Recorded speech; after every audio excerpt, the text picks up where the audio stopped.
Hey everybody, Kim here with the Boardgame Mechanics, and today I want to talk about a Kickstarter that I really think that you need to go check out. So it is for Guild Master. This is coming from Good Games Publishing. If you recall, they produced a great little game called Unfair. It's definitely one of my favorites. This one's designed by Chris Anthony, and it's currently live on Kickstarter, but it is just a few more days. So we wanted to get this review out to you so that you had an opportunity to go back this if it sounded like something that you would really enjoy. This has some hidden action planning in it, which has been incredibly fun. I don't have a lot of games in my collection that currently do that. So this is definitely one that I have already backed. Very excited to add it to my collection. I mentioned that they did Unfair previously, and that game has been a hit with our game group. In Guildmaster, you are in control of a set of adventurers, and they all kind of start out at lower levels, as you do when you start adventuring. So each turn, you are planning your actions, deciding what you're going to do, all behind this great player screen. So are you going to try and hire more adventurers that have better skills? Are you going to build onto your guild so that you can do more things? Or are you going to try to send your adventurers out to complete a quest? And then you have to consider what your opponents are trying to do. Oh my gosh, there's so many great decisions in here, and I absolutely love it. So let's talk about why I love it and why I think that you may want to go back this Kickstarter. So components. I am a huge fan of great components in a game. I think it adds so much to the experience of sitting around a table and playing a board game. So I'm always on the lookout for great components within a game. Guildmaster does not disappoint. So it has amazing artwork that captures the characters. I really like the cards. You can kind of see the detail here. Each character is unique, has different sets of skills. There are stretch goals. They're adding some different heroes, some different legendary heroes, things like that. So there's definitely room for expansions here, I think. I mentioned earlier these player screens. These are some of the best player screens that I've at least used in a game. They're large, they look like your guild house, which I think is super cool. You have a nice player board that sits here behind it so that you're planning all your actions, and you have enough room to move around back here. Even if you're planning out all 4 orders, you still have enough room to make those actions, keep them hidden. And then it has all of the rules, all of the steps that you take each turn printed on the back. So you don't have to grab for the rules very often. After we went through here and we were familiar with the game, I could often just refer to what was here on my player board, what was here behind my screen, and I had pretty much all my questions answered. We did not have to reference the rule book very often, and that's just with a brand new game. And I know they're adding some additional features to the rule book, so yeah, you're going to want to take a look at it. But I think that's a great tool when you're learning a game and you're like, what can I do this turn? What is it that I can do here? Like, that's nice to have that right there in front of you at all times. There's also these great thick tiles that let you that you're placing as you improve your guild house. So some of them let you reroll some of your skill check dice. Incredibly handy. You can either reroll 2 dice once, 1 die twice, or you can flip it over to the other side, and that will let you turn any 1 die to a 6, which can be very helpful in those skill checks. You can also upgrade your bar so that you get more income. You can upgrade your stables. So you can see here there's a lot of different options for you, and it's worthwhile. You don't want to forget to do some of these building actions because it allows you to send more adventurers out or be able to give all 4 orders. And you're going to want to do that if the other players that you're playing against are handing out all of those orders. So gameplay strategy. This is so much fun because I like that there is more than one way to win. And I love that option in a game so that not all the players have to play the game the exact same way. So there's different there's different ways that I can choose this path and maybe still win the game. So in one of the games that we played, I focused a lot on upgrading my guild house and hiring adventurers. My opponent focused on gathering more contracts. Like, he spent more time going out and finishing contracts. I narrowly won by about 4 points. So it was neck and neck. It wasn't like somebody that one specific path is going to lead you to the ultimate win, at least in our playing through of it. So I thoroughly enjoy that. I also mentioned it's just the right amount of take that So you certainly have some opportunities to cross paths with other adventurers. So as you're planning out those strategies, you don't know what your opponents are planning to do.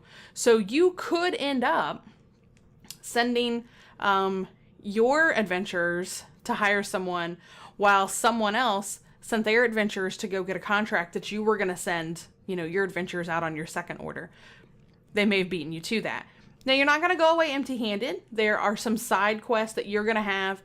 They're your own personal contracts that you can complete, or you can wander. And so you're not going to go away empty-handed, even if somebody completes one of those contracts before you. Where the fun really comes into play is when you and maybe one, or even maybe more than one of your opponents both go after the same thing in the same order. So it's contested. So then you have to discuss it, talk it out, lie, whatever you're going to do, and come to a conclusion so that you're going to vote. So you have this little token that green means that you're going to cooperate on this particular, more so like if you're doing a quest or a contract. You're going to cooperate on that. So you're going to split the gold and everybody gets the glory. Or you're not going to. And it's a secret hidden vote. So you could talk to your opponent and say, sure, I'll team up with you on that. And then flip it over and your token says otherwise. There are opportunities that it's worthwhile for you to cooperate, depending upon what that particular contract is. Some of them have events that happen as long as that contract is up. Other ones have bonuses that you can maybe possibly share. And then some have boons, which is something that allows you that you can do later on. So you can take that action at a later time. So this was incredibly fun to kind of table talk across the table, try to convince your opponent to allow you to, let's cooperate on this one. I'll tell you what, I'll give you the contract, but you give me that bonus that's on there. And then they could agree to it or not. And the contested rules are in the rule book. Fairly easy. I mean, it's the greater man wins. So if they have a chance to complete that contract before you, but then, like I said, you still have some options. So I really enjoyed that aspect of it. And it's not that you're actively trying to go after that player. You just happen to play in the same move at the same time. The same thing can go with builder. You can do a skill check for it. And that may mean your opponent has to pay more for the builders to build onto their guild house, and you got them at a cheaper price. So that adds a lot of fun to the game. We really enjoyed that aspect to where it's just enough take that, but not too much that you feel like you're just kind of battling it out with your opponents the whole time. It also scales really well. In our household, we play a lot of games at 2-player, but it's nice to have that option to pick it up and take it to our game group and play with 3 or 4 players.